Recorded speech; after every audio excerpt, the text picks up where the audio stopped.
Hello friend, আপনাদের জন্য model activity task নিয়েছি। ভালো লাগলে লাইক করবেন, শেয়ার করবেন। ডিয়ার স্টুডেন্টস, আশা করি তোমরা সকলে ভালো আছো। 50 নম্বরের যে অ্যাক্টিভিটি টাস্কগুলো রয়েছে সেগুলো দেওয়া শুরু করেছি। এর আগে আমি দুটো বিষয় দিয়েছি, ইংরেজি এবং ইতিহাস রয়েছে, সেখান থেকে তোমরা দেখে নিতে পারো। আজকে তোমাদের জন্য নিয়ে এসেছি ভূগোল বিষয়ের 50 নম্বরের উত্তর। এখানে তোমরা দেখতে পাচ্ছ ভূগোল 10ম শ্রেণী, পূর্ণমান 50। এখানে বেশ কিছু প্রশ্ন রয়েছে। এই প্রশ্নের উত্তরগুলো আজকে আমি করে দেব। ভিডিওটি তোমরা একটুও স্কিপ করবে না, শুরু থেকে দেখতে থাকো। সমস্ত প্রশ্নের উত্তর তোমরা এখানেই পেয়ে যাবে। দেখতে পাচ্ছ এখানে বিভিন্ন ধরনের কোশ্চেন দেওয়া হয়েছে। এই কোশ্চেনের অ্যান্সারগুলো এখন আমরা করে নেব। তো চলো তাহলে শুরু করছি। তো দেখো, প্রথমে আমরা এমসিকিউগুলো করে নেব, এক দাগের উত্তরগুলো। প্রথম প্রশ্নটি দেখো কি রয়েছে। অবরোহণ প্রক্রিয়ায় সৃষ্ট একটি ভূমিরূপ। অবরোহণ প্রক্রিয়ায় সৃষ্ট একটি ভূমিরূপ হলো গিরিখাত। এর উত্তর হয়ে যাবে গিরিখাত। 2 নম্বরে দেখো, হিমবাহ ও পর্বতগাত্রের মধ্যে সৃষ্ট সংকীর্ণ ফাঁক হলো। এর উত্তর হয়ে যাবে খ নম্বর বার্গস্রুন্ড। 3 নম্বর দেখো, ঠিক জোড়াটি নির্বাচন করো। এখানে ঠিক জোড়াটি হয়ে যাবে পুদুচেরি, একটি কেন্দ্রশাসিত অঞ্চল। খ নম্বর উত্তর।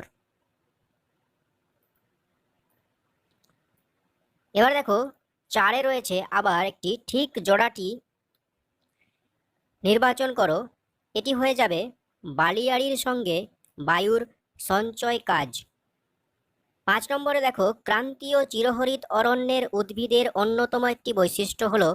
এর উত্তর হয়ে যাবে গ নম্বর, উদ্ভিদের ডালপালা একসাথে যুক্ত হয়ে চাঁদোয়া সৃষ্টি করে। 6 নম্বরে দেখো, অতি বিরল জনঘনত্বযুক্ত একটি রাজ্য হলো সিকিম। ঘ নম্বর। আরোহণ প্রক্রিয়ায় সৃষ্ট একটি ভূমিরূপ হলো। এর উত্তর হয়ে যাবে বালিয়াড়ি। তারপরে দেখো, 8 নম্বরে রয়েছে ঠিক জোড়াটি নির্বাচন করো। এখানে ঠিক জোড়া হয়ে যাবে আন্দামান নিকোবর দ্বীপপুঞ্জের সঙ্গে মেহগনি। গ নম্বর। 9 নম্বর রয়েছে ভারতের রুড় বলা হয়। ভারতের রুড় কাকে বলা হয়? দুর্গাপুরকে বলা হয়। এর উত্তর হয়ে যাবে খ নম্বর। এবার দেখো রয়েছে শূন্যস্থান পূরণ করো। এই শূন্যস্থান পূরণগুলো আমরা করে নেব। এখানে 3টে রয়েছে শূন্যস্থান পূরণ। দেখো, 2-এর 1 নম্বরে, বায়ুর বহন প্রক্রিয়ায় বালি ও পলিকণা এক স্থান থেকে অন্য স্থানে অপসারিত হয়। তাহলে শূন্যস্থানে হয়ে যাবে বহন। 2 নম্বরে, ভূস্বর্গ কাশ্মীর উপত্যকা পীর পাঞ্জাল ও উচ্চ হিমালয় পর্বতশ্রেণী দ্বারা বেষ্টিত। শূন্যস্থানে হয়ে যাবে ভূস্বর্গ কাশ্মীর। 3 নম্বরে, উত্তর পূর্ব মৌসুমী বায়ুর প্রভাবে ভারতে শীতকাল প্রায় শুষ্ক প্রকৃতির হয়। শূন্যস্থানে হয়ে যাবে উত্তর পূর্ব। এবার দেখো, 3 নম্বরে রয়েছে ঠিক ভুল, যেটা ঠিক, সত্য হলে ঠিক, অসত্য হলে ভুল। প্রথমে দেখো 1 নম্বরটি রয়েছে নদী খাতে অবঘর্ষ প্রক্রিয়ায় সৃষ্ট গর্তগুলি হলো মন্থকূপ। এটা হয়ে যাবে ঠিক। ভারতের উপকূল অঞ্চলে দিনের বেলা স্থলবায়ু প্রবাহিত হয়। এটা হয়ে যাবে ভুল। শুষ্ক ও উষ্ণ আবহাওয়া চা চাষের পক্ষে আদর্শ। এটাও ভুল। তাহলে একটা সত্য, দুটো ভুল। একটা ঠিক, দুটো ভুল। এবার দেখো, 4 নম্বরে রয়েছে স্তম্ভ মেলানো। ক স্তম্ভের সঙ্গে খ স্তম্ভ মেলাতে হবে। প্রথমে দেখো বিশুদ্ধ কাঁচামাল। বিশুদ্ধ কাঁচামাল কি হবে? বিশুদ্ধ কাঁচামাল হয়ে যাবে তুলো। বিশুদ্ধ কাঁচামাল হয়ে যাবে তুলো। মালাবার উপকূল। মালাবার উপকূল হয়ে যাবে কয়াল। হিমবাহ। হিমবাহ হয়ে যাবে ক্রেভাস। তাহলে এই হিমবাহর সঙ্গে হয়ে যাবে ক্রেভাস। তাহলে হয়ে গেল আমাদের স্তম্ভ মেলানো। এবার আমরা চলে যাব বড় কোশ্চেন উত্তরে। 5 দাগ এবং 6 দাগ এবং 7 দাগ, এগুলো আমি পর পর এর উত্তরগুলো বলে দিচ্ছি, তোমরা দেখে নাও। দেখো এবার পরের প্রশ্ন, পলল ব্যাজনী পর্বতের পাদদেশ সৃষ্টির কারণ। এর সৃষ্টির কারণগুলো কি কি? পর্বতের পাদদেশে ভূমিঢালের হঠাৎ পরিবর্তনের ফলে নদীর বহন ক্ষমতা কমে যায় এবং সমস্ত ক্ষয়জাত পদার্থ যেমন নদীবাহিত পলি পর্বতের পাদদেশে সঞ্চিত হয়ে পলল শঙ্কু গঠন করে। অনেকগুলি পলল শঙ্কু জুড়ে গিয়ে বিস্তার লাভ করলে এটি অর্ধগোলাকার হাত পাখার মতো দেখতে হয় বলে একে পলল বেজনী বলা হয়।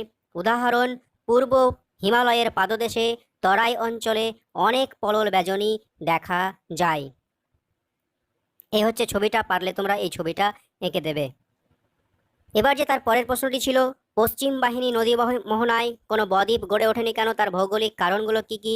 এর উত্তর হচ্ছে, দেখো, পশ্চিম বাহিনী নদী মোহনায় বদ্বীপ না গড়ে ওঠার কারণগুলি হলো, 1 নম্বরে নদীগুলির দৈর্ঘ্য ছোট, তাই পলি কম থাকে জলে। নদীগুলিতে জলের স্রোত বেশি থাকায় মোহনায় পলি সঞ্চিত হতে পারে না। নদীগুলির উপনদীর সংখ্যা কম থাকায় পলি বেশি থাকে না। মোহনা অংশে ভূমির ঢাল বেশি থাকায় পলি সঞ্চিত হতে পারে না। সর্বোপরি আরব সাগর ও খাম্বাত উপসাগর বেশ গভীর, তাই তা পলি সঞ্চয়ের ক্ষেত্রে প্রতিকূল। এরপরে দেখো যে প্রশ্নটি ছিল, অক্ষাংশ ভেদে হিমরেখার উচ্চতা ভিন্ন হয়, ভৌগোলিক কারণ ব্যাখ্যা করো। এর উত্তর হবে, কোনো স্থানে হিমরেখার উচ্চতা নির্ভর করে অক্ষাংশের ভিত্তিতে অবস্থান, ভূমির উচ্চতা, ঋতু পরিবর্তন প্রভৃতির উপর। তাছাড়া আমরা জানি অক্ষাংশের মান বৃদ্ধির সঙ্গে সঙ্গে উষ্ণতা কমতে থাকে, ফলে হিমরেখার উচ্চতাও কমে। নিরক্ষরেখা থেকে ক্রমশ উত্তরে ও দক্ষিণে যেহেতু উষ্ণতা কমতে থাকে, তাই হিমরেখার অবস্থানের উচ্চতাও কমতে থাকে। শীতকালে উষ্ণতা কমে যায় বলে হিমরেখা পর্বতের নিম্নাংশে এবং গ্রীষ্মকালে উষ্ণতা বেড়ে যায় বলে পর্বতের ঊর্ধ্বাংশে অবস্থান করে। তাই দেখা যায় হিমরেখা নিরক্ষীয় অঞ্চলে গড়ে 5500 মিটার, হিমালয় পর্বতে 4500 মিটার, আল্পস পর্বতে 2800 মিটার উচ্চতায় অবস্থান করে। এরপরে যে প্রশ্নটি ছিল, জল বিভাজিকা উন্নয়নের দুটি উদ্দেশ্য। জল বিভাজিকা প্রথমে সংজ্ঞা, যে পাহাড়ি অঞ্চল বা উচ্চভূমি কাছাকাছি অবস্থিত দুটি নদী অববাহিকাকে আলাদা করে সেই উচ্চভূমি বা পাহাড়ি অঞ্চলকে জলবিভাজিকা বলে। এই জলবিভাজিকা উন্নয়ন পরিকল্পনার মাধ্যমে কোনো নদী অববাহিকা অঞ্চলের বাস্তুতন্ত্র, পরিবেশের উপাদান এবং সম্পদের স্থায়ী উন্নয়ন করা সম্ভব হয়। প্রধান নদীর উপনদীগুলির জলের যোগান মূলত জলবিভাজিকা অঞ্চল থেকেই আসে। সময়ের সাথে সাথে নদীগুলির জলবিভাজিকাকে ক্রমশ ক্ষয় করে তার উচ্চতা ও প্রশস্ততা উভয়ই হ্রাস করতে থাকে। জলবিভাজিকা অঞ্চল যতই বৃহৎ ও উঁচু হয়, সংশ্লিষ্ট নদীগুলি ততই জনবহুল ও স্রোতস্বিনী হয়। এরপরে দেখো যে প্রশ্নটি ছিল, ধাপ চাষ, ফালি চাষ ও সমোন্নতি রেখা বরাবর চাষের মাধ্যমে কিভাবে মৃত্তিকা ক্ষয় প্রতিরোধ করা সম্ভব? ধাপ চাষ, ফালি চাষ ও সমোন্নতি রেখা বরাবর চাষের মাধ্যমে মৃত্তিকা ক্ষয় প্রতিরোধ করার উপায়সমূহ নিচে আলোচনা করা হলো। প্রথম পয়েন্ট, পার্বত্য অঞ্চলে ধাপ চাষ। পার্বত্য অঞ্চলের ঢালু জমিতে ধাপ গঠন করে প্রবাহকে নিয়ন্ত্রণ করা যায়। এভাবে সমগ্র জমিকে ধাপ চাষের কাজে লাগালে ও সঠিকভাবে রক্ষণাবেক্ষণ করলে মাঠে হাত থেকে রক্ষা পায়। ফালি চাষ, ভূমি ঢালের আড়াআড়িভাবে ফালি চাষ করে শস্য রোপণ করলে তা ভূমিক্ষয় প্রতিরোধ করে। সমোন্নতি রেখা বরাবর কৃষিকাজ, সমোন্নতি রেখা বরাবর জমিতে বাদ দিলে কৃষি জমি তৈরি করে সমোন্নতি রেখা বরাবর জমিতে বাদ দিয়ে কৃষি জমি তৈরি করে চাষ করলে প্রবাহমান জলের গতি বাধাপ্রাপ্ত হয় এবং মাটি ক্ষয়ের পরিমাণ হ্রাস পায়। এরপরের প্রশ্ন দেখো, নিম্নলিখিত বিষয়ের ভিত্তিতে ঘূর্ণবাত ও ঘূর্ণবাতের মধ্যে পার্থক্য নিরূপণ করো। 3টে পয়েন্টে পার্থক্য লিখতে হবে, বায়ুর চাপ, স্থায়িত্ব, আবহাওয়ার প্রকৃতি। এর উত্তরগুলো দেখে নাও। এইভাবে পার্থক্যের ছক করতে হবে। প্রথমে হচ্ছে বিষয়, তারপরে ঘূর্ণবাত, আর তারপরে হচ্ছে প্রতীপ ঘূর্ণবাত। প্রথম পয়েন্ট, বায়ুর চাপ। কেন্দ্রে নিম্নচাপ ও বাইরে উচ্চচাপ থাকে। কেন্দ্রে উচ্চচাপ থাকে। কেন্দ্রে উচ্চচাপ ও বাইরে নিম্নচাপ। স্থায়িত্ব স্বল্পস্থায়ী, দীর্ঘস্থায়ী। আবহাওয়ার প্রকৃতি, প্রচুর ঝড় বৃষ্টি হয় আর এখানে শান্ত আবহাওয়া থাকে। তারপরের প্রশ্ন দেখো, হিমালয় পর্বতমালা কিভাবে ভারতীয় জলবায়ুকে নিয়ন্ত্রণ করে? ভারতের উত্তর দিকে বিশালাকার প্রাচীরের মতো দণ্ডায়মান হিমালয় পর্বত আমাদের দেশের জলবায়ুকে নানাভাবে প্রভাবিত করে। 1 নম্বর পয়েন্ট, তীব্র শীতের হাত থেকে রক্ষা করে। হিমালয় পর্বত সাইবেরিয়া থেকে আগত অতি শীতল ও শুষ্ক মহাদেশীয় মেরু বায়ু প্রবাহকে ভারতে প্রবেশ করতে বাধা প্রদান করে। এই কারণে দক্ষিণ এশিয়া একই অক্ষাংশে অবস্থিত অন্যান্য মহাদেশের তুলনায় শীতকাল অধিক উষ্ণ হয়। তারপরে পয়েন্ট, বৃষ্টিপাত ঘটায়। হিমালয় হিমালয় পর্বত দক্ষিণের সমুদ্র থেকে আগত আর্দ্র দক্ষিণ পশ্চিম মৌসুমী বায়ুকে প্রাচীরের মতো বাধা প্রদান করে। এর ফলে দক্ষিণ পশ্চিম মৌসুমী বায়ু পর্বতের ঢাল বরাবর উপরে উঠে। এরপর ওই বায়ু শীতল ও ঘনীভূত হয়ে উত্তর ভারতে ব্যাপক বৃষ্টিপাত ঘটায়। মরু জলবায়ু সৃষ্টিতে অবদান। আবহবিজ্ঞানীদের মতে মধ্য এশিয়ার গোবি ও তাকলামাকান মরুভূমি সৃষ্টির ক্ষেত্রে হিমালয় পর্বতের যথেষ্ট অবদান রয়েছে।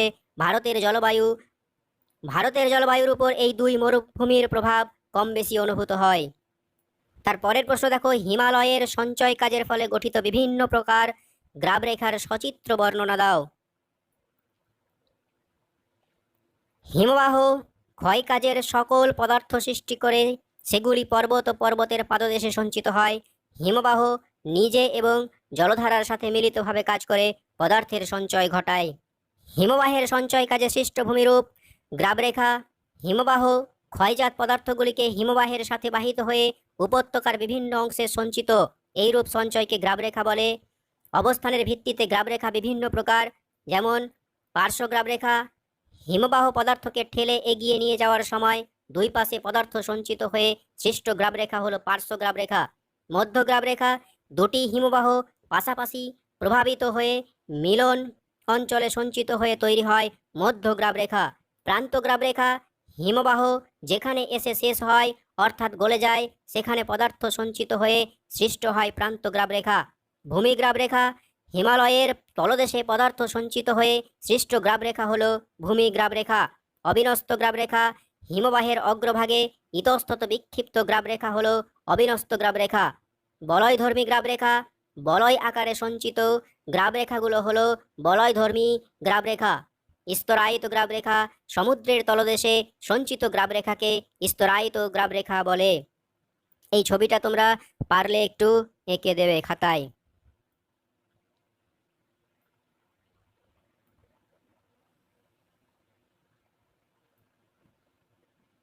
এরপরের প্রশ্ন দেখো, ভারতের কোন অঞ্চলে অধিকাংশ কফি উৎপাদন করা হয়? এই বাগিচা ফসল চাষের অনুকূল প্রাকৃতিক পরিবেশের বর্ণনা দাও। ভারতের অধিকাংশ কফি দক্ষিণ ভারতের 3টি রাজ্যে উৎপাদন করা হয়, যথা কর্ণাটক। ভারতের মধ্যে কফি উৎপাদনে প্রথম স্থান অধিকার করে কর্ণাটক। ভারতের মোট উৎপাদনের 72% কফি উৎপাদিত হয় এই রাজ্যের চিকমাগালুর, হাসান, কোদাগু, কুর্গো, মাইসোর, শিমোগা প্রভৃতি জেলায় কফি উৎপাদিত হয়। কেরল, ভারতের কফি উৎপাদনে দ্বিতীয় স্থান হচ্ছে কেরল। ভারতের মোট উৎপাদনের 20% কফি উৎপাদিত হয়। ওয়ানর, পালাক্কড়, ইদুক্কি প্রভৃতি জেলায় কফি উৎপাদিত হয়। তামিলনাড়ু, ভারতের মধ্যে কফি উৎপাদনে তৃতীয় স্থান অধিকার করে তামিলনাড়ু। ভারতের মোট উৎপাদনের 6% কফি উৎপাদিত হয়। নীলগিরি, সালেম, কোয়েম্বাটোর, মাদুরাই, তিরুনেলভেলি প্রভৃতি জেলায় কফি উৎপাদিত হয়। কফি চাষের অনুকূল প্রাকৃতিক পরিবেশ উষ্ণতা। প্রথম পয়েন্ট হচ্ছে উষ্ণতা 20 ডিগ্রি সেন্টিগ্রেড থেকে 30 ডিগ্রি সেন্টিগ্রেড উষ্ণতা কফি চাষের জন্য আদর্শ। বৃষ্টিপাত 150 থেকে 250 সেন্টিমিটার বৃষ্টিপাত কফি চাষের জন্য প্রয়োজন। আর্দ্রতা কফি গাছের বৃদ্ধিতে সাহায্য করে। মৃত্তিকা লৌহ পটাশযুক্ত উর্বর লাল দোআঁশ মাটি ও মৃদু অম্লধর্মী হিউমাস মাটি কফি চাষের পক্ষে উপযোগী। জমির প্রকৃতি জল নিকাশি ব্যবস্থাযুক্ত পাহাড়ি ঢালু জমি প্রয়োজন। ছায়া প্রদানকারী বৃক্ষ, প্রত্যক্ষ সূর্যকিরণ কফি গাছের পক্ষে ক্ষতিকারক, তাই কফি বাগিচাগুলোতে ছায়া প্রদানকারী বৃক্ষ যেমন কলা গাছ লাগানো হয়। এবার দেখে নাও পরের প্রশ্ন, ভারতীয় জনজীবনে নগরায়নের নেতিবাচক প্রভাবগুলি উল্লেখ করো। ভারতীয় জনজীবনে নগরায়নের নেতিবাচক প্রভাবগুলি নিম্নে বর্ণনা করা হলো। বস্তির অভাব, ভারতীয় বড় বড় নগরগুলোতে জনসংখ্যার চাপ এতটাই বেশি যে সকল মানুষের জন্য বাসস্থান বা আবাসস্থলের অভাব পরিলক্ষিত হয়। তাছাড়া মানুষ জীবিকার খোঁজে শহরে চলে এলে এখানে বাসস্থানের অভাব সৃষ্টি হয়। ফলস্বরূপ রেললাইনের পাশে, রাস্তার ধারে, খালপাড়ে বস্তিতে মানুষ আশ্রয় নেয়। পরিবহন সমস্যা, ভারতীয় শহরগুলিতে পরিবহনগত সমস্যাগুলির মধ্যে অন্যতম হল যানজট সম্পর্কিত সমস্যা, যা ভারতের প্রায় প্রতিটি শহরে নিত্যদিনের একটি ঘটনায় পরিণত হয়েছে। বড় বড় নগরগুলির বিপুল পরিমাণ জনসংখ্যার ভিড় সামলানোর জন্য যে পরিমাণ সড়ক পরিবহন ব্যবস্থার বিকাশ প্রয়োজন তা না থাকায় এই ভারতীয় শহর বা নগরগুলিতে এই ধরনের সমস্যায় পড়তে হয়। পানীয় জলের অভাব।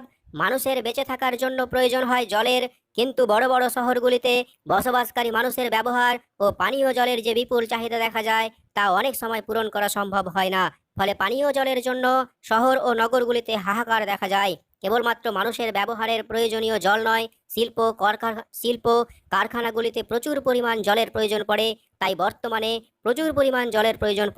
তাই বর্তমানে শহরগুলিতে জলের বর্ধিত চাহিদা পূরণ করতে শহরের পার্শ্ববর্তী অঞ্চল থেকে জল সংগ্রহ করে প্রয়োজনীয় জলের যোগান দেওয়া হয়ে থাকে।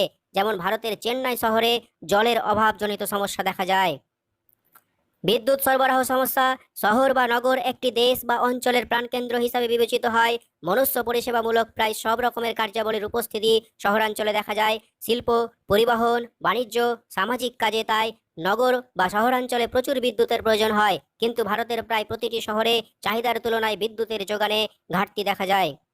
বেকারত্ব বৃদ্ধি। ভারতীয় নগরগুলিতে গ্রামাঞ্চলের তুলনায় কর্মসংস্থানের সুযোগ থাকে সবথেকে বেশি। তাই গ্রামীণ অঞ্চল থেকে প্রচুর শ্রমিক কাজের আশায় নগরগুলিতে পরিব্রাজন করে, কিন্তু সেই পরিব্রাজনকারী মানুষের সংখ্যা একসময় এতটাই বেড়ে যায় যে সকল মানুষকে কাজের সুযোগ দেওয়া সম্ভব হয় না, ফলে বেকারত্ব বৃদ্ধি পায়। কঠিন বর্জ্য পদার্থজনিত সমস্যা। শহরাঞ্চলের কঠিন বর্জ্য পদার্থজনিত সমস্যা এক বড় সমস্যা। কঠিন পদার্থগুলির মধ্যে অন্যতম হলো পরিত্যক্ত কাগজ, পলিথিন ব্যাগ, কাঁচ ও প্লাস্টিকের বোতল, পারিবারিক বর্জ্য, মেডিকেল বর্জ্য, শিল্প কারখানার বর্জ্য প্রভৃতি। প্রতিদিন প্রচুর পরিমাণ বর্জ্য পদার্থ শহরাঞ্চলে সৃষ্টি হয়ে থাকে, যা নিক্ষেপ করার জন্য প্রয়োজনীয় জায়গার অভাব দেখা যায়। শুধু তাই নয়, এই বর্জ্যগুলির ব্যবস্থাপনার উপযুক্ত পরিকাঠামো ভারতের বেশিরভাগ শহরে নেই।